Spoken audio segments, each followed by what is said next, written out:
우리를 무엇이 되게 하셨는가? 지난 시간에 우리가 이제 주께서 우리를 위해 무엇이 되셨는가 했죠. 주님 우리 위해서 사람이 되셨고, 예, 종의 형체를 입으셔서 사람이 되셨다. 죄가 되셨다. 저주가 되셨다. 뭐 쭉 했는데 우리 화평이 되시고 쭉 나왔어요. 우리 의가 되시고 중보자가 되시고 변호인이 되시고 의로운 변호자가 되시고 주님 우리를 위해 되신 것들을 대했고 오늘은 주님 우리를 무엇으로 만드셨는가? What God made us. What God made us. 주님 우리를 무엇으로 만드셨는가? 근데 한국어를 만들다 하니까 좀 이상하니까 그냥 우리는 이제 주님께서 우리를 무엇이 되게 하셨는가? 이렇게 되다로 번역을 많이 하죠. 8장 36절 번 일단 읽고 합시다. 그러므로 만일 아들이 너희를 자유롭게 하면 너희가 참으로 자유롭게 되리라. 되리라 이랬죠. 너희를 자유롭게 하면 이랬잖아요. 자유롭게 하면 이게 if the Son therefore shall make you free. 너희를 자유롭게 너희를 shall make you free. 너희를 자유롭게 만들면 말이에요. 너희는 진실로 자유롭게 되리라. 자유하리라. make you free. 오늘 계속 make, made예요. 오늘 주님이 우리를 위해서 우리를 무엇으로 만드셨는가? 그다음 made. 주님 우리를 만드신 것. 우리를 무엇으로 만드셨는가? 무엇이 되게 하셨는가? 자, 기도하겠습니다. 위대하시고 거룩한 주 하나님 감사합니다. 하나님께서 은혜 주셔서 이 시간 주의 말씀을 선포합니다. 선포되는 모든 말씀들 기록된 말씀에 있는 것들입니다. 아버지는 또 많은 성도이 이미 듣고 아는 바 말씀들인데 이 말씀들을 새롭게 기억하는 시간이고 또 이것을 마음을 새롭게 하는 시간이 됩니다. 주님께서 성령을 통해서 이미 익히 알고 들은 말씀들 아버지는 새롭게 또 저에게 들려주시고 저희가 마음에 또 믿음과 잘 결합해서 이 마음의 보고에 쌓아둘 수 있도록 해주실 간구합니다. 전능자주 하나님 좋은 말씀을 통해서 마음이 새롭게 되고 영이 새롭게 되고 생각이 새롭게 되게 하여 주시길 간구하며 더욱더 믿음도 성장할 수 있도록 해주시고 주님 아는 지식에서도 장사한 분량으로 자라나도록 인도하여 주시옵소서. 전하신 주 하나님 저희가 구하는 것 생각하는 것 이상으로 주님께서 저희를 또 다 받아주시고 아버지는 저희가 아무런 염려나 근심이나 걱정 없게 하여 주시옵소서. 그리고 이 땅에 사는 동안 육신으로 고통을 받는 혼들이 많이 있습니다. 아버지 하나님 또 노화로 인해서 또 몸의 펑션이 많이 떨어지고 또 질병으로 해서 몸이 약해지고 또 혼의 근심과 걱정으로 해서 마음이 녹아나고 또 몸이 또 약해지는 그런 분들도 있습니다. 여러 가지 또 많은 일들로 인해서 연약해진 분들도 있습니다. 전능자주 하나님께서 이 시간 새 힘을 주시길 간구합니다. 몸을 새롭게 해주시고 저 아버지 저희 혼을 또 새롭게 해주시옵소서. 성령 충만하게 해주시고 은혜 넘치는 시간 되게 하셔서 매주 주의 첫날 말씀을 듣고 주님께 경배드리는 모든 혼들이 어느 시간보다 은혜롭고 복된 시간이 되도록 하시고 이 시간이 정말 특권이 되게 해 주십시오. 주의 성기도합니다. 아멘. 아멘. 예, 지난 시간에 주께서 우리를 위해 무엇이 되셨는지를 우리가 깊이 살펴봤습니다. 깊이 상고했어요. 오늘은 그 영광스러운 진리의 연장선에서 이건 제가 두 편으로 같이 하려고 했습니다. 예수님은 우리를 위해 우리를 무엇이 되게 하셨는가? 즉 하나님께서 우리를 무엇으로 만드셨는가? 이 영원한 질문에 대한 답을 찾아보려 합니다. 우리가 예수를 믿을 때 우리의 존재와 신분은 완전히 새롭게 정의됩니다.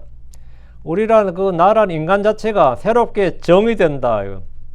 나의 신분이라 나란 내가 되는 것. 그 내가 새롭게 정의된다. 그분 우리를 그냥 죄에서 구원하는 데 그치지 않으시고 우리의 본질을 근본적으로 변화시키셨습니다. 신분과 지위, 내 자신을 변화시켰다. 이 말씀은 여러분의 삶에 놀라운 깨달음과 감동 그리고 확신을 가져다 주기를 간절히 소망합니다. 첫째, 그래서 우리를 온전하게 만드셨습니다. 온전하게 만드셨습니다. 마태복음 9장 22절. 오늘은 뭐 한 7, 8 얼마 된지 모르겠네요. 그죠? 찾아보죠. 마태복음 9장 22절.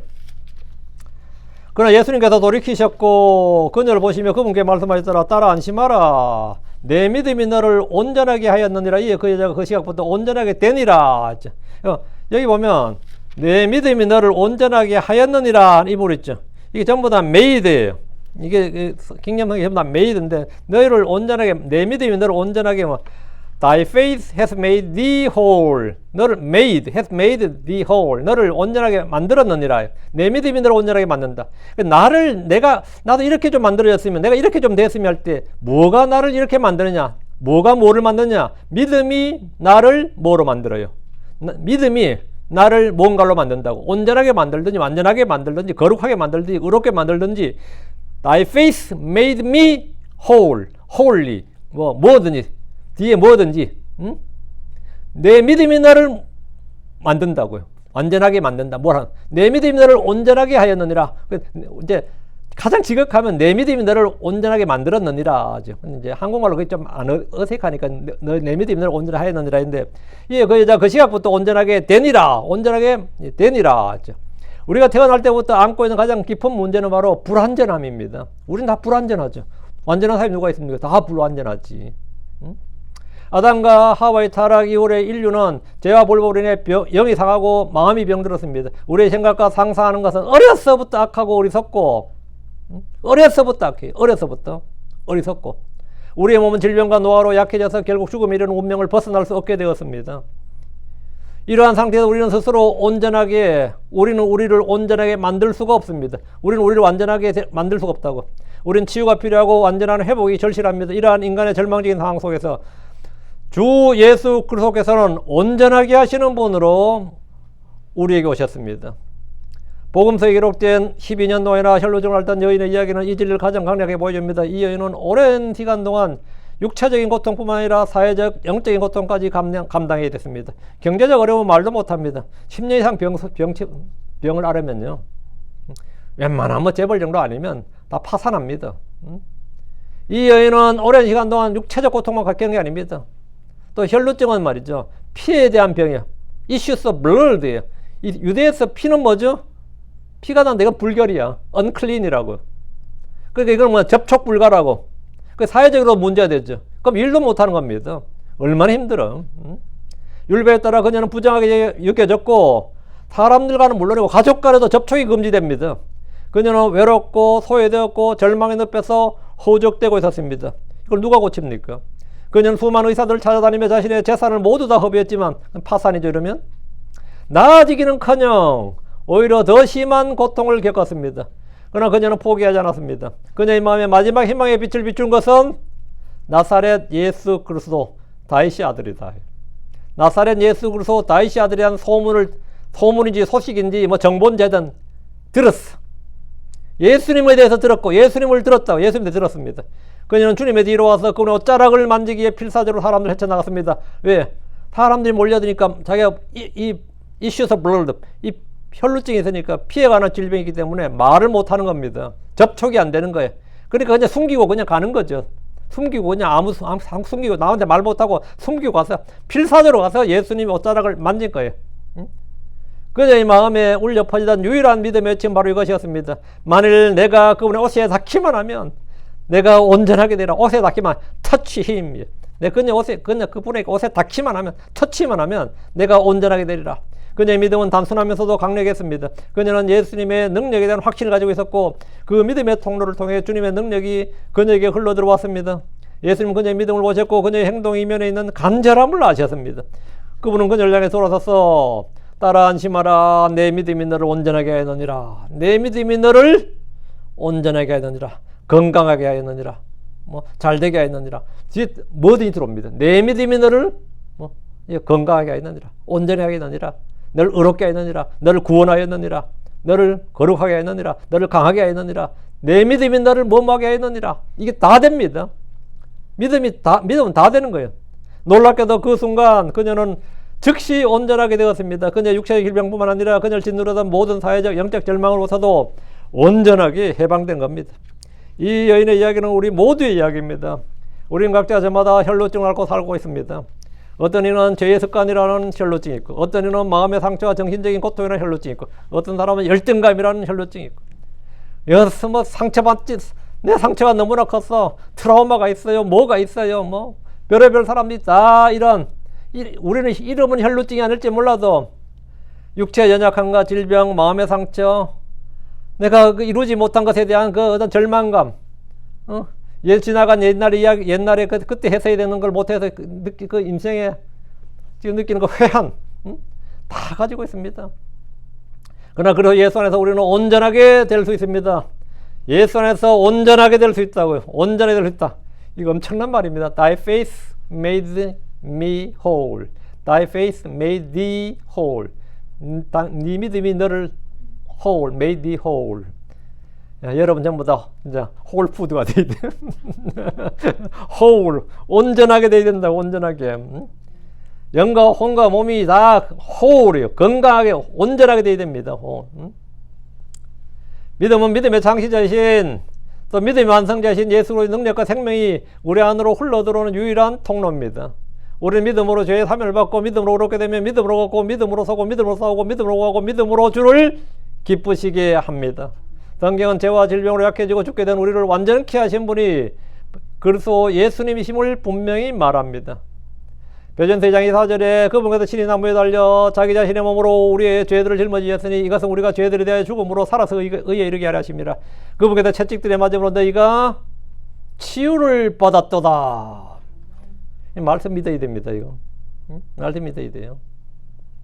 십자가에서 예수님이 받으신 채찍의 고통은 단지 육체적인 고난에 그치지 않았습니다. 그것은 우리의 모든 죄악과 불완전함을 대신 짊어진 대속적인 희생이었습니다. 이 희생을 믿음으로 받아들인 자는 영존한 생명을 얻고 정죄 속으로 들어가지 아니하며 도리어 사망에서 생명으로 옮겨졌습니다. 예수로서는 우리를 불완전한 존재에서 온전한 사람, 완전한 존재로, 병든 자에서 온전한 자로, 건강한 자로 만드셨습니다. 내 믿음이 너를 만든다. 우리를 뭘로 만드는 것은 학력이 아닙니다. 돈이 아니에요. 물론 돈 있으면 사람이 때깔나게 입고 하게 하겠지만 나를 나로 만드는 건 뭐라고요? 예, 하나님의 은혜, 믿음이에요. 하나님의 은혜로 지금의 내가 되고 하나님의 말씀이 나를 만드는 겁니다. 말씀이 천지를 창조하듯이 말씀이 나를 빚어나고 나를 창조하는 겁니다. 그걸 내가 믿는 거예요. 그 믿음이 너를 온전하게 만들었느니라. 둘째, 그래서 오늘 화평을 이루셨습니다. 또 뒤로 한번 넘겨보죠. 예, 에베소서 2장 14, 16절입니다. 에베소서 2장 14, 16절. 화평을 이루셨다 하면 peacefully, God made us be peacefully.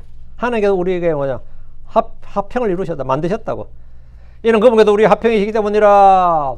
자, 이는 그분께서 우리 화평이시기 때문이라. 주님 뭐라고? 우리의 화평 못 찾으시군. 에베소 2장 14절입니다. 에베소 2장 14절 16절. 이는 그분께서 우리 화평이시기 때문이라. 그분께서 둘을 하나로 만드사. 둘을 하나로 뭐라 뜻? 만드사. 이게 made, 만드사. 우리 사이에 중간 분리력을 허무셨으며 그분의 육체 안에서 원수되게 하는 것을 폐하셨으니 즉 규례들이 소록된 명령들이 율법이라. 이것은 그분 안에서 이 둘을 한 세 사람을 만들므로써 화평을 이루려 하심이라. 한 세 사람을 만들었다. 한 세 사람을 만들었다. 만들었다. 또 그분께서 십자가로 둘을 한 몸 안에서 하나님과 화해하게 하려 하셨으니 십자가로 그 원수되게 하는 것을 죽이셨느니라. 인류의 역사는 곧 분열과 갈등의 역사입니다. 죄가 들어온 후에 하나님과 인간 사이의 화평은 깨졌고 인간과 인간 사이의 관계 또한 무너져 내렸습니다. 사람이 죄를 지었을 때 아담과 이브가 어떤 관계였죠? 둘이 한 몸이었습니다. 아담이 여자를 보고 처음에 뭐랬어요? 이는 내 뼈 중에 뼈요 내 살 중에 살이다. 이러면서는 이는 남자에서 취하지, 네가 남자에서 취하여서 여자라 하리라, 여자라 부르라 하면서 완전 이런 시와 찬양이 없어요. 응? 그럴 때는 죄를 짓고 나서 뭡니까? 뭐라 그러세요? 여자가 죽어서 먹었나이다. 하나님께서 나와 함께 하라고 주신 여자 이러고 야 완전히 책임을 완전 하나님께로 막 돌려버리잖아요. 그러면 또 뭐 되죠? 이 분열과 갈등의 역사다. 죄가 들어오고 일이 좋을 때야 서로가 좋죠. 근데 진짜 그 관계는 언제 알 수 있어요? 파토 났을 때 알 수 있습니다. 뭐가 깨졌을 때 그 둘이 어떤 관계인지를 확실히 알 수 있어요. 네 때문이다 이렇게. 죄가 들어온 후에 하나님과 인간 사이도 화평이 깨어졌고 인간과 인간 사이도 화평이 깨어졌습니다. 모든 관계가 무너져 내렸어요. 가인과 아벨은 형제였습니다. 근데 어떻게 되죠? 가인과 아벨의 이야기를 잘 보세요. 누가 누굴 죽였습니까? 가인이 아벨을 죽였습니다. 인류 최초의 살인이 일어났어요. 형제지간에. 바벨탑 사건을 통해 언어와 민족의 분열이 가속화되었습니다. 세상 끊임없이 다툼과 전쟁으로 얼룩져 왔습니다. 나는 세상에서 제일 어리석은 인간들이요. 더 이상 전쟁은 없다느니 이런 거 있잖아요. 우리는 평화를 추구한다느니 이런 만큼 등신들이 없습니다. 끊임없이 군대를 만들고 국가를 하는 것은 진짜 왜 그러냐? 인간 본성을 아는 사람들만이 그게 되는 겁니다. 하지만 21세기에 요즘 같은 시대에 전쟁 납니다. 요즘 같은 시대에 전쟁은 더 많이 납니다. 갈수록 전쟁은 많아져요. 갈수록 전쟁이 없어지는 게 아닙니다. 갈수록 전쟁이 많아져요. 세상에 끊임없이 다툼과 전쟁으로 얼룩져 왔습니다. 가장 근본적인 단절은 바로 죄로 인해 생긴 하나님과의 관계 단절입니다. 이 단절은 인간의 힘으로 결코 회복될 수 없는, 건널 수 없는 골짜기와 같습니다. 그러나 예수께서 십자의 피를 통해 그 깊은 골짜기에 다리를 놓으신 겁니다. 그 단단한 벽을 허무셨어요. 중간 분리벽을 허무셨다고. 그분은 화평의 창시자시고 우리의 화평 그 자체가 되셨습니다. 이는 그분께서 우리의 화평이시기 때문이라. 그분께서 우리의 화평이시다고. 그분께서 우리의 화평, 평화, 평강, 평안 뭐라 불러든 그분이 우리의 화평이시라고. 그분이 우리의 안녕이시라고. 에베소서 말씀처럼 그분은 십자가로 하나님과 우리 사이의 화평을 이루셨고 또한 유대인과 이방 사이의 이방 민족 간에 있던 분리벽, 중간 분리벽을 허무셨습니다.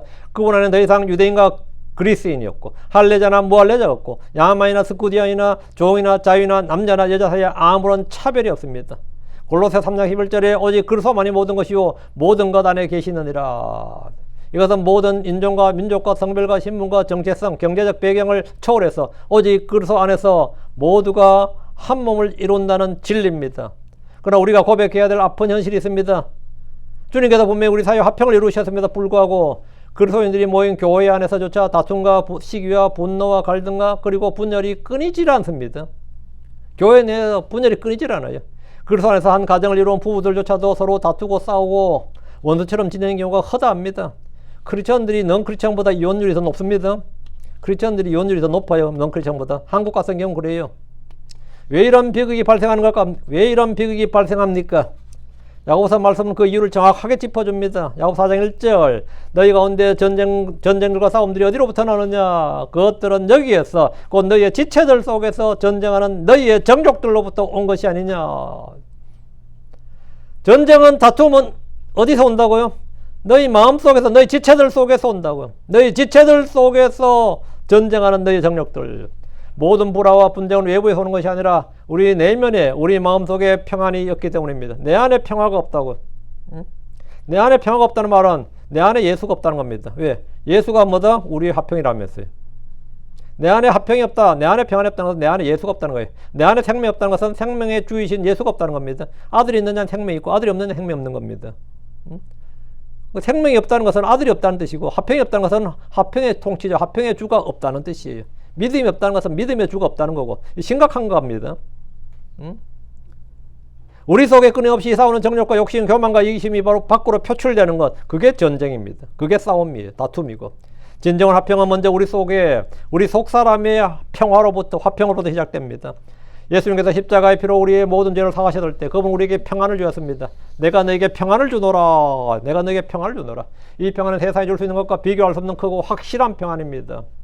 로마서 5장 1절에 그러므로 믿음으로 어렵게 인정받은 우리는 우리 주 예수를 통해 하나님과 화평을 누리는도다. 우리는 하나님과 화평을 누린다잖아요. 이 평안은 우리가 노력해서 얻는 것이 아니라 예수 그리스도를 믿는 믿음으로 받는 선물입니다. 우리에게 필요한 것은 그 선물을 열어보고 마음껏 누리는 겁니다. 여러분은 언제나 진짜 평화 이게 찬상감이 아니라 내 마음 평안해, 내 마음 평안해. 이게 그냥 자연스럽게 나오는 겁니다. 내가 평안하면 뭐 주변 사람도 평안해요. 내가 평안해야 우리 힘도 평안하고 내 자식 평안해. 내가 성질 나면 계속 긴장해. 내가 딱 성질 나면 딱 눈치 딱 보고 벌써 뭐 딱 지방으로 피하지. 분위기를 딱 보는 거죠. 내가 평안해야 주변도 평안합니다. 내가 평안해야 돼요. 그래야 웬만한 거 다 받아줄 수 있고 진짜 부려도 내가 잘 받아주지. 그날 뭐 제너러스 하네 그러잖아. 제너러스 하네. 여러분이 마음에 평안해야 평화가 유지되는 거죠. 셋째, 그리스도께서 우리를 받아들이게 하셨다, 만드셨습니다. 자, 에베소서 봅니다. 1장 6절. 이제 우리는 하셨느니라 했는데 이제 이게 만드셨느니라 이 말이죠. 에베소 1장 6절. 그분의 은혜의 영광을 찬양하기 위함이요 그 은혜 안에서 그분께서 그 사랑하는 자 안에서 우리를 받아들여지게 하셨느니라. 여러분, 받아들여지게 하셨느니라 이렇게 됐죠. 예. 주님께서 우리를 받아들이도록 뭐라 만드셨느니라 이 말이에요. 인간은 본능적으로 타인에게 인정받고 싶어 합니다. 누구도 배척받고 싶고 거절되고 리젝트 당하고 싶지는 않아요. 이는 우리의 존재 깊은 곳에 있는 근본적인 욕구입니다. 세상 끊임없이 우리에게 조건을 내세워서 넌 이런 사람이 되어야만 가치 있는 사람이다 이렇게 속삭입니다. 능력과 재산과 외모, 학벌과 사회적 지위 등 수많은 조건들을 충족시켜야 비로소 인정받을 수 있고 받아들여집니다. 그러다 우리는 끊임없이 경쟁하고 자신을 증명하기 위해서 애쓰며 살아갑니다. 이거 스트레스 엄청납니다. 그러나 아무리 노력해도 완전한 만족을 얻을 수가 없습니다. 우리는 우리의 혼이 진정으로 갈망하는 것은 바로 하나님께로부터 오는 완전한 받아들여짐입니다. 주님이 나를 받아주셨다. 하나님 우리를 있는 모습 그대로 그분의 은혜 안에서 받아들여 주셨습니다. 에베소서 말씀처럼 그분은 우리를 사랑받는 자, 즉 예수 그리스도 안에서 받아들여 주셨습니다. 억셉트해 주셨다고.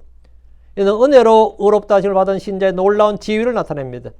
요한복음 1장 11절은 유대인들이 요한복음 1장 11절 그분께서 그분의 소유에게 오셨느니라. 그럼에도 그분의 소유가 그분을 받아들이지 아니하셨느니라.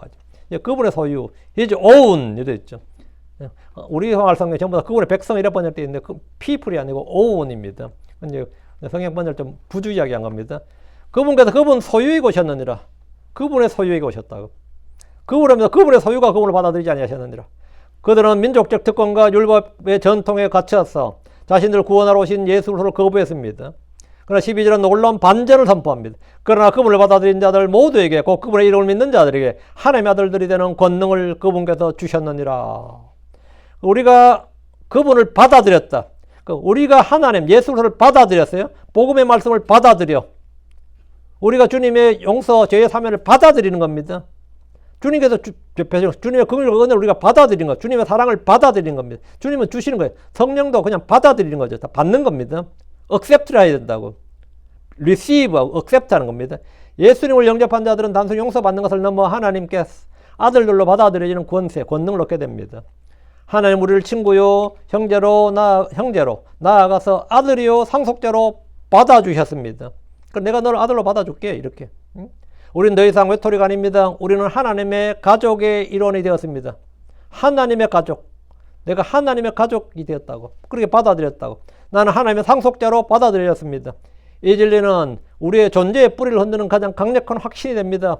우리가 그분께 받아들여졌기 때문에 우리가 드린 기도와 수고와 헌물과 무엇이든 간에 하나님께 기쁘게 받아들여지는 겁니다. 우리가 주님께 받아들여져야 우리가 뭐 하는 것도 다 받아들이는 거죠. 우리가 주를 위해 행하는 모든 성김과 일들이 헛되지 않고 그분 앞에서 인정받는 겁니다. 넷째, 그리스도께서 우리를 자유롭게 만드셨습니다. 자유롭게 했다.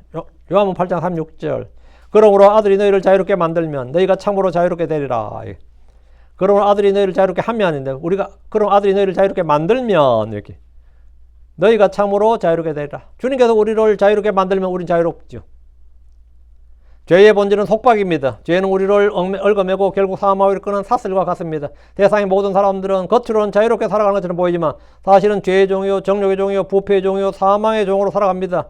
공중권세 잡은 자인 마귀의 종으로 이 세상 신이 이끄는 대로 끌려다니며 자신이 스스로 결정했다고 믿는 일들마저도 사실은 정욕의 노예가 되어 행하는 일들입니다. 예수님이 이러한 속박 아래 신음하는 우리에게 진정한 자유를 주셨습니다. 그것은 단지 죄를 짓지 않는다는 소극적 의미의 자유가 아닙니다. 그것은 죄와 사망의 법으로부터 완전한 해방입니다. 로마서 8장 2절은 이 놀라운 진리를 선포합니다. 로마 8장 2절 이는 그래서 예수님 안에 있는 생명의 성령의 법이 죄와 사망의 법으로부터 나를 자유롭게 만들었기 때문이니라. 자유롭게 나를 뭐 했다고? 자유롭게 만들었다. 뭐가? 생명의 성령의 법이 나를 자유롭게 만들었다고요. 이 구절은 마치 새로운 법이 이전의 법을 무효하는 것과 같습니다.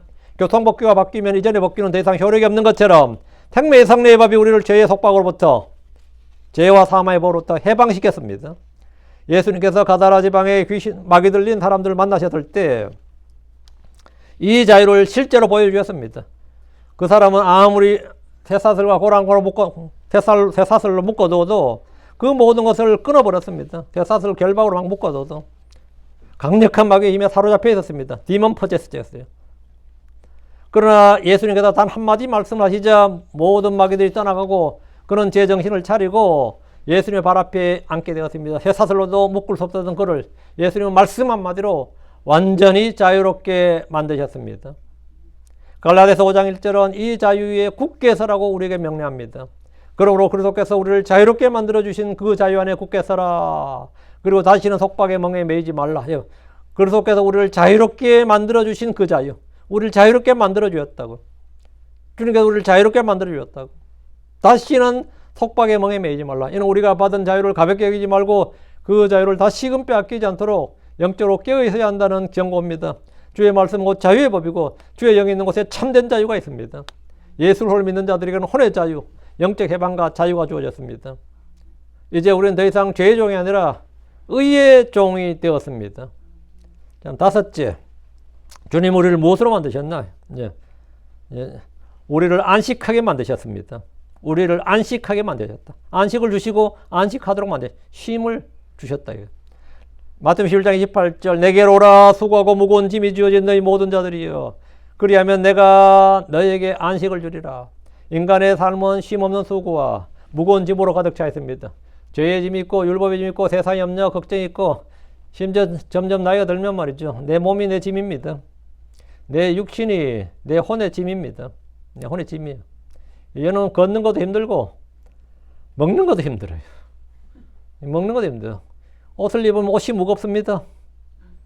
옷이 무게가 이제 살살 이제 가벼운 옷이라고 생각하는데도 옷이 무거워요.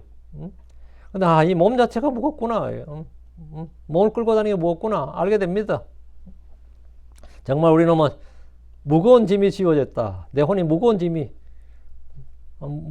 몸이 가볍다. 몸이 무겁다. 느끼죠? 몸이 천근만근 무겁다 이거요. 수고하고 무거운 짐이 지어진 너희. 우리는 수고하고 일해야 되잖아요. 무거운 짐이 지어졌다고. 육신 자체가 무거운 짐이에요. 특히 죄의 짐은 그 어떤 짐보다 무겁고 고통스러운 겁니다. 히브리서 9장 28절에 많은 사람의 죄들을 짊어지시려고 단 한 번 들여주셨느니라.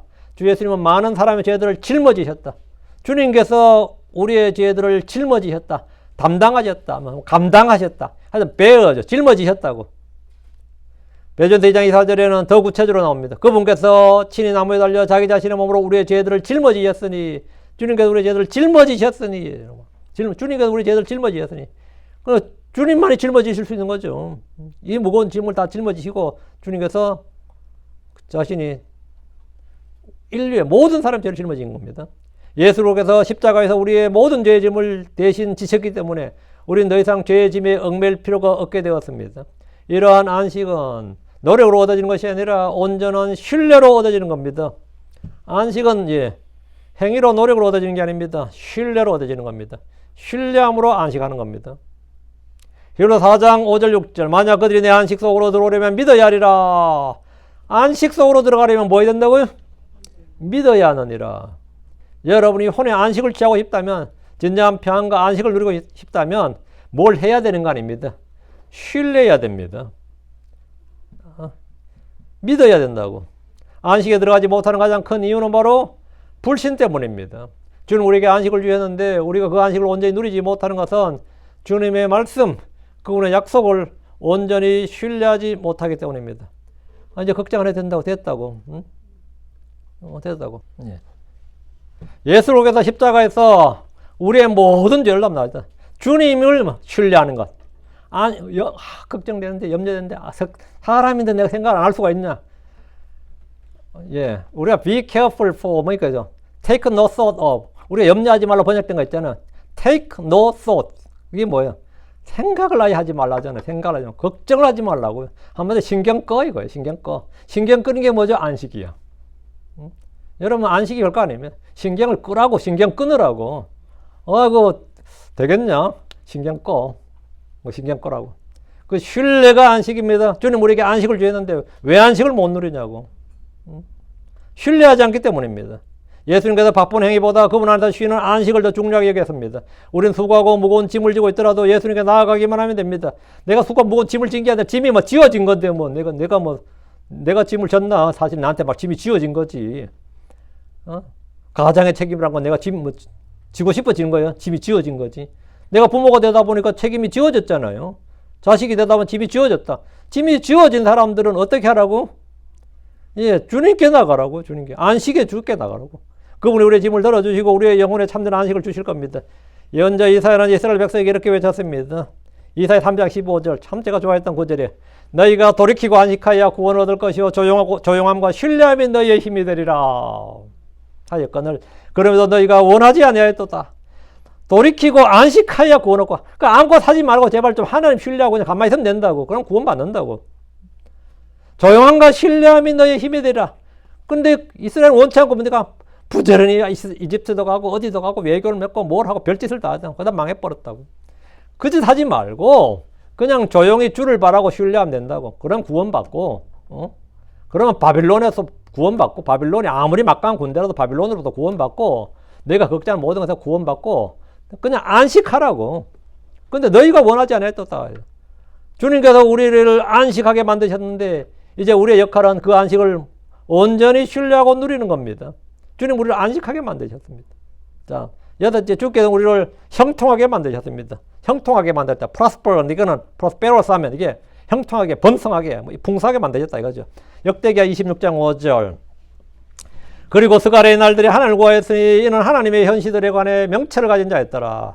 이에 그가 주를 구하는 동안은 하나님께서 그를 형통하게 만드셨더라. 이건더라. 이에 그가 주를 구하는 동안은 하나님께서 그를 형통하게 만드셨다. 주를 구하는 동안은 이 뭐지? 이게 플러그인이에요. 내가 주를 구한다는 것은 플러그가 뭐라고? 꽂혀 있는 거예요. 내가 주를 구하고 주를 찾고 주를 부른다는 것은 내 힘이, 내 모든 것이 주님과 뭐라고요? 예, 플러그 꽂혀 있는 거예요. 이게 플러그 아웃 해버리면 그냥 끝나는 거예요. 플러그 뽑지 말라고요. 주님께 그냥 내가 그리스도 안에 거하라고. 역대기야 26장 5절입니다. 역대기야 26장 5절. 세상의 관점에서 형통함은 단순히 물질적인 부와 성공을 의미하는 경우가 많습니다. 그러나 성경이 말하는 형통함은 그보다 훨씬 더 깊고 포괄적인 의미가 있습니다. 역대기야 말씀 우시야 왕이 주를 구하는 동안 하나님께서 그를 형통하게 만드셨다. 스가랴의 날들이 하나님을 구했다. 그 예언자 스가랴가 역할을 말한 거죠. 예. 그리고 이때 히스기야가 주를 구했다고. 주를 구하는 동안은 하나님께서 그를 형통하게 만드셨다잖아요. 주를 구하는 동안. 주를 구하는 동안은 우시야 왕이 주를 구하는 동안 하나님께서 그를 형통하게 만드셨다요. 우시아의 형통함은 그의 군사적 승리나 건축 사업이나 농업 발전 등 다양한 분야에서 나타났습니다. 그러나 그의 형통함은 그 원인이, 근본적 원인이 오직 하나, 바로 하나님을 찾는 거였습니다. 그 하나님을 찾는 동안은, 주를 구하는 동안은 형통했다고. 우시아 이야기는 또한 영적인 교훈을 남깁니다. 그가 형통해지고 강해지자 그의 마음이 교만해지고 그는 제사장만이 할 수 있는 분양을 직접 하려고 성소로 들어갔습니다. 또 미친 짓을 한 거죠. 정치적으로 형통하니까 이제 종교권까지도 이제 제사장을까지 아래 좀 두고 싶었던 거죠. 결국 그는 성소에서 이마에 나병이 발현해가지고 나병이 걸렸고 그의 영광스러운 통치는 불명예 속에 끝을 맞았습니다. 그의 형통함은 하나님을 찾을 때 시작되었고 하나님으로부터 멀어질 때 끝이 났습니다. 진정한 형통함은 외적인 조건에 달려있지 않습니다. 요셉의 삶을 생각해 보십시오. 그는 형들의 질투로 인해 노예를 팔려갔고 보디발의 집에서 성실하게 일해서나 누명을 쓰고 감옥에 갇혔습니다. 악한 자들로 인해서 계속해서 의인이 고통을 받는 경우예요. 아버지 집에서는 자신의 의로움으로써 불법을 저지른 형제들에게 미움을 받았고 보디발의 집에서는 그 여자의 그 불법으로 인해 자기가 고통을 받았고 세상의 눈으로 볼 때 그의 삶은 실패와 불운의 연속이었습니다. 꼬여도 더럽게 꼬이네. 인생 참 더럽게 꼬이네 싶은 게 바로 이겁니다. 어떻게 인생이 이렇게 꼬일 수가 있냐 말이죠. 하나님을 믿었는데 왜 이렇게 꼬이냐고. 창세기 39장 2절 3절은 그리고 주께서 요셉과 함께 계셨더라. 이에 그가 형통한 사람이 되었고 그가 그의 주인은 이집트 사람의 집에 있더라. 그리고 그의 주인이 주께서 그와 함께 계심을 보았더라. 그리고 주께서 그와 행한 모든 일을 그의 손에서 형통하게 하심을 보았더라. 요셉의 형통함은 그의 상황이 좋았기 때문이 아니라 하나님께서 그와 함께 하셨기 때문입니다. 하나님 그의 고난 속에서도 그를 사용하셨고 결국 그를 이집트의 총리로 세우셨습니다. 하나님의 생각은 우리에게 재앙을 주는 것이 아닙니다. 우리에게 선을 향하는 것, 좋은 걸 주신 겁니다. 마태복음 7장 11절에 너희가 악할 그때에도 너희 자녀들에게 좋은 선물들을 줄 줄 알거든. 하물며 하늘에 계신 너희 아버지께서 자기의 구하는 자들에게 좋은 것들을 얼마나 더 많이 주시겠느냐. 주님 우리의 필요를 공급하시고 우리가 구하는 것이나 생각하는 것 이상으로 넘치게 하실 수 있는 분입니다. 우리의 삶의 어려움과 고난이 닥칠지라도 그것마저도 우리를 온전케 하고 주님을 더 깊이 알게 하는 좋은 것이 될 수 있습니다. 요한복음 10장 10절에는 예수님께서 이 땅에 오신 목적이 그들이 생명을 얻게 하고 또 그들이 그것을 더욱 풍성히 얻게 하려 함이니라 합니다. 주 하나님은 부족함이 없는 풍성한 분입니다. 그분은 우리에게 지혜와 모든 필요와 그리고 생명에 부족함이 없게 하십니다. 시편 기자의 고백처럼 주를 두려워하는 자에게는 부족함이 없으리로다. 주를 찾는 그들에게는 모든 좋은 것이 부족하지 아니하리라. 우리가 주를 부르고 찾고 구하는 동안 주님은 우리를 형통하게 만드십니다. 진정한 형통함은 돈이나 명예가 아니라 모든 좋은 것의 원천이신 하나님과의 깊은 관계 속에 있습니다. 거기서부터 들어오는 겁니다. 거기서부터. 그럼 뭐 참된 만족이 있는 거죠. 여러분이 외모에 아무런 관심이 없기에 내 마음에서 내 외모에 아무런 관심이 없게 될 때 여러분 완전히 자유롭게 됩니다. 주님과 진정한 뭐가 있으면 내가 옷을 뭘 입든지 뭐가 어떻든지 그런 거 아무런 관심 없습니다. 진짜. 근데 이 내적인 완전한 만족이나 일정 충족이 없으면 자꾸 외적으로 꾸미게 됩니다. 외적으로 꾸미고 외적으로 뭐 어떻게 보여질까에 신경을 쓰게 되는데 뭐 참된 적이 되는 사람들은 아무것도 외모란 것은 내가 가진 것, 소유, 어떤 그런 거 아무 신경 안 씁니다. 진짜 그때 진짜 참된 안식과 자유와 평안이 그냥 있는 거죠. 주님 우리를 형통하게 한다. 내가 주님을 구하는 동안은 주님께서 형통하게 만드셨다. 7제입니다. 계시록 1장 6절입니다. 그래서 우리를 왕들이요 제사장들로 만드셨습니다. 만드셨다고. 또 우리를 하나님과 그분의 아버지께 왕들과 제사장들로 만드셨도다. 그분께 영광과 통치가 영원토록 있을지어다. 아멘. 우리를 하나님 곧 그분의 아버지께 왕들과 제사장들로 만드셨도다. 얘도 made us, made us, kings and priests. 이것은 그리스도께서 우리에게 주신 가장 영광스러운 신분이자 직분입니다. 구약시대 왕은 백성을 다스리고 통치하는 자였습니다. 제사장은 하나님 앞에서 백성을 대표하여 제물을 바치고 죄를 용서받는 중보 역할을 했습니다. 그러나 예수 그리스도께서 십자가에서 단 한 번 영원한 희생제물이 되심으로 말미암아 그 중보 역할은 완전히 새롭게 정의되었습니다. 예수님께서 죽으셨을 때 성전의 휘장이 위로부터 아래로 찢어진 것은 이제 모든 믿는 자가 제사장이 되어 하나님께 직접 나아갈 수 있는 그런 제사장이 되었음을 의미합니다. 우리는 직접 하나님께 영적 희생물 드리는 영적 제사장이 되었습니다. 우리는 이제 더 이상 성전에서 양이나 소를 잡지 않습니다. 그러니 피를 흘리거나 희생물 드리는 구약의 제사장, 레위 제사장이 아닙니다. 베드로전서 2장 5절에 우리가 영적 집으로 건축되고 예수를 통해 하나님께서 받으실 만한 영적 희생물로 드리는 거룩한 제사장들이 되었다. 우리가 드려야 할 영적 희생물이 뭡니까? 우리 몸을 살아있는 희생물로 드리는 겁니다. 이는 우리의 삶 전체를 하나님께 헌신하여 그런 뜻대로 살아가는 걸 말합니다. 감사와 찬양을 드리는 겁니다. 그리고 13장 15절에 그러므로 그분으로 말미암아 우리가 찬양의 희생을 계속해서 하나님께 드리자. 그것은 그분의 이름에 감사를 드리는 우리 입술의 열매니라. 대체 선을 향하고 나눠주는 겁니다.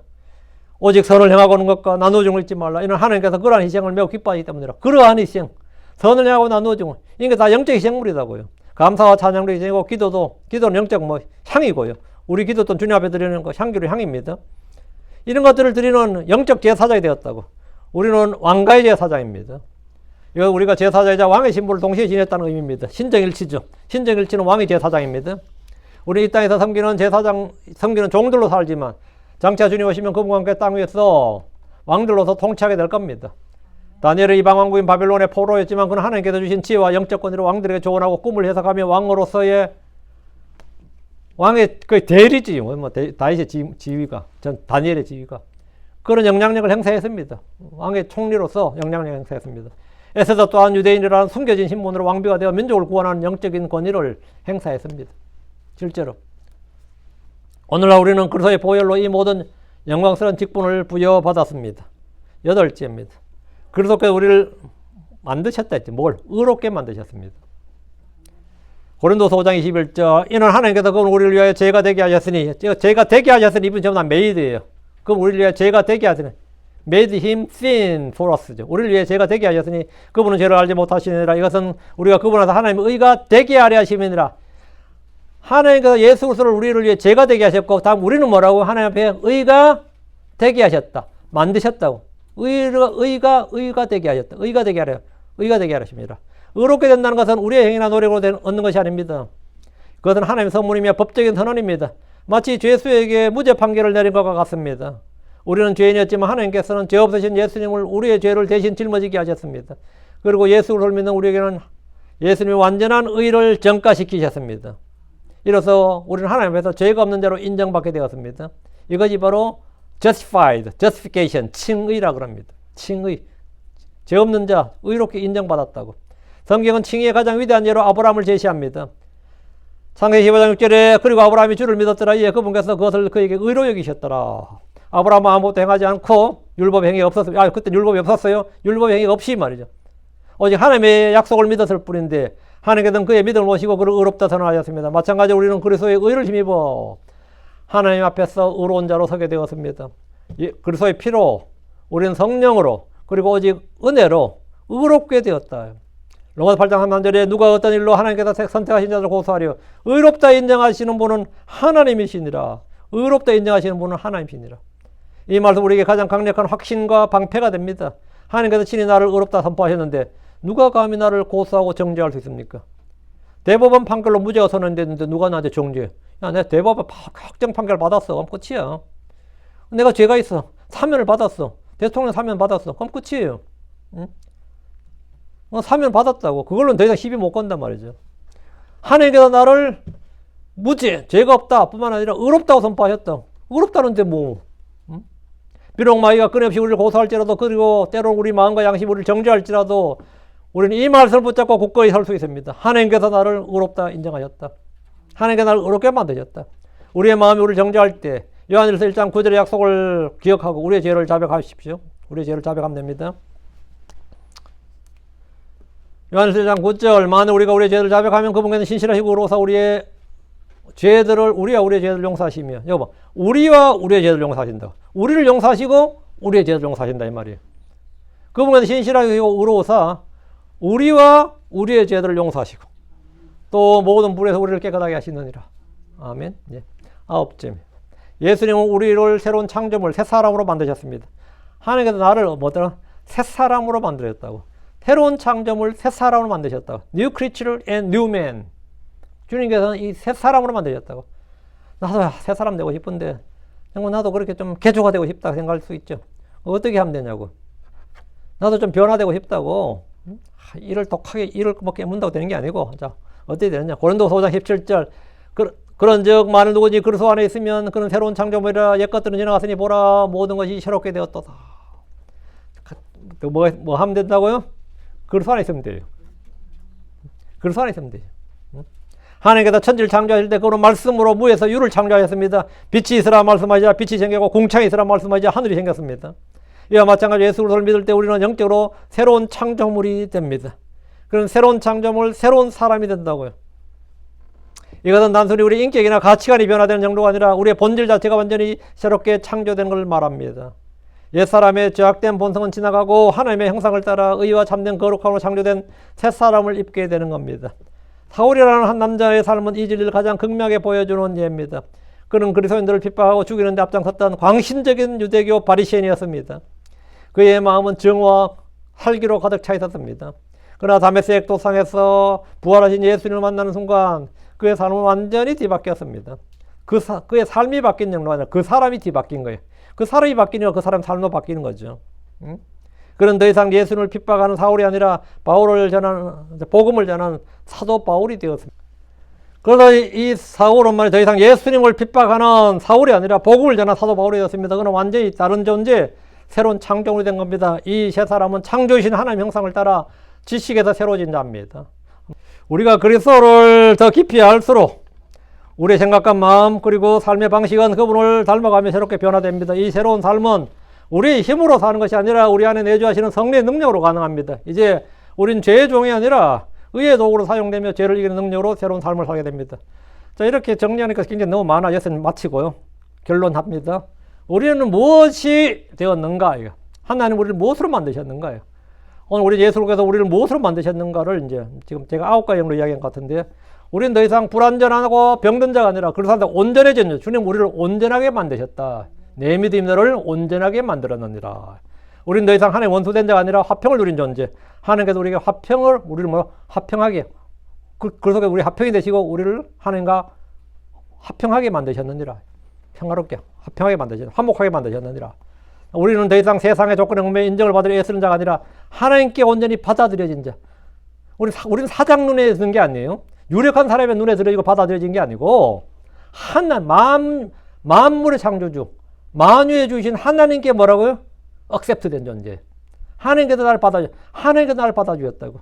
하나님께 받아들여진 존재로 만드셨다. 우린 더 이상 죄와 사망의 노예가 아니라 진정한 자유를 누린 자. 하나님 우리를 자유롭게 만드셨다. 우린 더 이상 삶의 짐에 짓눌려 신음하는 자가 아니라 안식을 누린 자. 하나님 우리를 안식을 누리게 만드셨다. 우린 더 이상 세상의 실패자가 아니라 하나님이 함께 하심으로 승리자의 형통한 자. 우리가 주를 구하는 동안은 뭐라고? 형통하게 만드셨다. 우린 더 이상 한낱 피조물이 아니라 영적 희생물 드리는 거룩한 제사장이요 장차 이 땅을 통치할, 그리스도와 함께 통치할 왕들로 만드셨다. 우린 더 이상 죄인이 아니라 그리스도의 의를 입은 의로운 자로 만드셨다. 우린 더 이상 옛사람이 아니라 부패한 옛사람이 아니라 그리스도 안에서 새롭게 창조된 새 사람으로 만드셨다. 주님이 우리를 그렇게 만드셨다고. 이러한 영광스러운 신분과 정체성을 얻기 위해서 우리가 한 일을 아무것도 없습니다. 오직 주 예수 그리스도께서 십자가에서 모든 걸 이루셨고 우리는 그 사실을 믿음으로 받아들였을 뿐입니다. 예수 그리스도는 우리를 무엇으로 만드셨는가? 이 시간 들은 말씀을 깊이 생각해 보십시오. 우리는 그분의 청지기들입니다. 그분을 위해 일하는 일꾼들이고 농부들입니다. 그분을 섬기는 종들입니다. 그분을 위해 파송된 그리스도의 제사들입니다. 그분을 위해 싸우는 그리스도의 좋은 군사들입니다. 그분께 영적 희생을 드리는 거룩한 제사장들입니다. 우리는 모두 하나님의 아들들이고 상속자들입니다. 우리가 주께서 우리를 그렇게 만드셨습니다. 우리가 지금 뭐다 할 건 주님께서 그렇게 우리를 그렇게 만드셨다고. 하나님 우리를 그분 안에서 하나가 되게 만드셨습니다. 지금 자신이 누구인지도 무엇인지도 모른다면 그건 참으로 어리석은 자입니다. 나는 누구냐? 나는 무엇이냐 이거예요. 하나님 나를 괴물로 만든 게 아닙니다. 나를 가짜로 만든 게 아니에요. 나를 정신병자로 만든 것도 아니고 나를 루저로 패배자로 만든 것도 아니에요. 주님은 나를 승리자요 정복자보다 더 나은 자로 만드셨습니다. 주님 우리를 그렇게 만드셨어요. 내가 불안에 떨고 두려워하고 이렇게 좀스런 자가 아니라 너그러운 자고 베푸는 자고 나로 하여금 마음이 넓은 자로 그리고 주님께서 그렇게 크게 만드셨습니다. 우리 마음을 넓고 크게 만드셨어요. 주님 우리 안에 사랑을 부어주셔서 사랑에 막 갈급하고 막 이게 애정 결핍이 아니라 사랑을 부어주는 자, 나누어 주는 자로 주님이 그렇게 만드셨습니다. 나는 어떻게 만들어졌고 주님은 어떻게 나를 무엇으로 만드셨는가를 한번 좀 생각을 해보세요. 이 모든 진리는 여러분이 알고 믿을 때 여러분을 변화시킵니다. 당연히 여러분의 생각을 변화시키고 삶을 변화시킬 겁니다. 이제 우리가 할 일은 이 놀라운 정체성을 말씀을 붙들고 말씀의 기반에서 붙들고 우리가 무엇이 되었는지 합당하게 살아가는 겁니다. 여러분의 삶을 통해 주 예수께서 주 예수께 영광을 돌리는 복된 인생이 되길 바랍니다. 각 사람이 모두 다 하나님께서 하나님을 받아들이는 여러분이 하나님께 받아들였으니 이제 우리가 모두 이래서 하나님께 영광을 돌리는 하나님께 기쁨이 되는 존재가 되기를 간절히 바라고 자, 오늘 기도합시다. 위대하시고 거룩한 주 하나님 감사합니다. 하나님께서 참 우리를 위해서 무엇이 되셨는지 배웠고 또 하나님께서 우리를 무엇으로 만드셨는지 우리를 무엇이 되게 하셨는지도 이 시간 확실히 알게 해주셔서 감사합니다. 하나님 아버지 하나님 듣는 모든 분들이 말씀 흘려듣지 않게 해주시고 아버지 하나님 말씀을 들을 때 좀 귀를 기울이고 마음을 다해서 좀 부지런히 듣게 하시고 주의를 기울여 듣게 해주셔서 아버지 말씀이 마음에 깊이 간직될 수 있도록 해주시옵소서. 전능자 주 하나님께서 함께 하시고 또 오늘 들은 말씀들이 힘이 되게 하시고 위로가 되게 하시고 참된 은혜가 되게 해주시기를 간구합니다. 전능자 주 하나님 함께 해주시옵소서. 변화된 삶을 변화된 사람 이 증거를 스스로 갖도록 도와주시고 내 양심이 나를 정죄하지 않고 내 생각과 이성이 나를 송사하지 않고 마귀가 나를 정죄하고 또 이 마귀의 올무에 걸려 할지라도 주님 저희가 말씀을 통해서 또 말씀의 검으로 성령의 검으로 이것을 모두 헤쳐나갈 수 있도록 전능하신 하나님께서 도우시기를 간구합니다. 아버지 저희가 지식이 없는 자, 지혜가 없는 자가 아니라 아버지 명철한 자가 되게 하시고 지혜 있는 자가 되게 해주시옵소서. 무엇보다 주의 말씀에 좀 능한 자들이 되게 하여 주시기를 간구합니다. 그리고 저희가 믿음이 있는 자고 또 덕이 있는 자가 되고 아버지 하나님 지혜가 있는 자가 되고 또 사랑이 넘치는 그런 성도들 되도록 복 주시옵소서. 모든 성도들이 말씀을 통해서 힘을 얻게 하시고 서로가 서로에게 위로가 되게 해주십시오. 아버지 하나님께서 함께 하시고 모든 성도들이 정말 우리 그리스도의 성품을 닮아서 또 그리스도인으로서 그렇게 충분한 자격을 또 그런 충분한 그런 말을 할 수 있는 그런 성도들이 되게 도와주십시오. 감사드립니다. 주의 성기도합니다. 아멘. 아멘.